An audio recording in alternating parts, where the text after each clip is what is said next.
Sometimes saving up for big projects can be confusing and a bit overwhelming.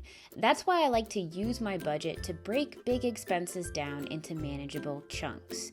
We've got some home improvements that we hope to do this year, and instead of just saving for them in one category, I've created a category group and then added categories for each of the things we hope to do. New appliances for the kitchen, a new roof, and to paint the downstairs. Then I did some research, found out about how much those things were going to cost, and created goals in each of my categories.